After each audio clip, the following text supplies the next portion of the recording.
অপরিচিত মানুষ কখনো ঠকায় না, ঠকায় তো কাছের মানুষগুলোই।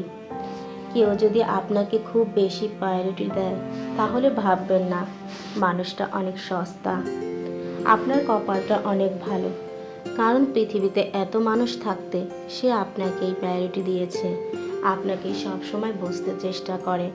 আপনার কাছে এই অতিরিক্ত প্রায়োরিটিটা অনেক সময় বিরক্তির কারণ মনে হয়।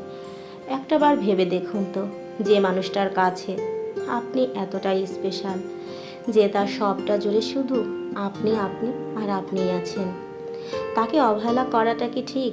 তার প্রায়োরিটিকে মূল্য দিতে শিখুন। হোক সেটা বন্ধুত্ব, ভালোবাসা কিংবা বেস্ট ফ্রেন্ডের সম্পর্ক। কষ্ট পেয়েও যারা প্রতিবাদ না করে চুপ করে থাকে, এটা তাদের দুর্বলতা নয়, এটা তাদের মা বাবার দেওয়া ভালো শিক্ষার পরিচয়। স্বার্থের টানে আত্মীয় স্বজন সন্তান সবাই হয়তো ছেড়ে চলে যায়, কিন্তু স্বার্থের জন্য স্বামী স্ত্রীরা একে অপরকে খুব কমই ছেড়ে যায়।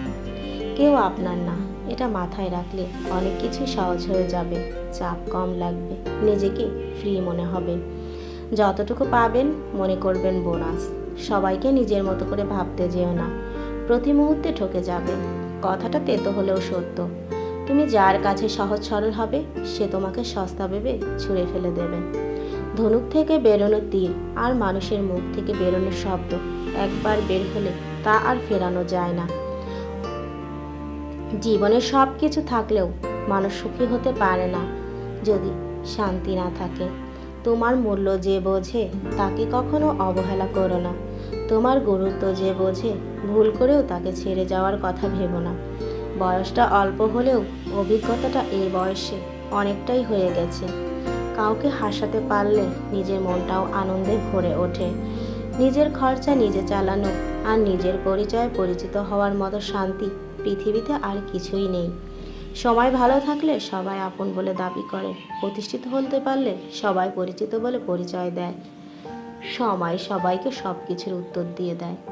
সত্য কথা মুখের উপর বলার মতো সাহস সব মানুষের থাকে না। যাদের থাকে তাদের বেশিরভাগ মানুষই সহ্য করতে পারে না। জোর করে কখনো কোনো কিছু পাওয়া যায় না। ভাগ্যে থাকলে কেউ কেড়ে নিতেও পারবে না। হাজারটা দুঃখ, অনেকটা বাধা, কিছু সমালোচনা, বেশ কিছু পিছুটান থাকবেই। শুধু নিজের লক্ষ্যটা স্থির রাখুন, সফলতা কেউ আটকাতে পারবে না।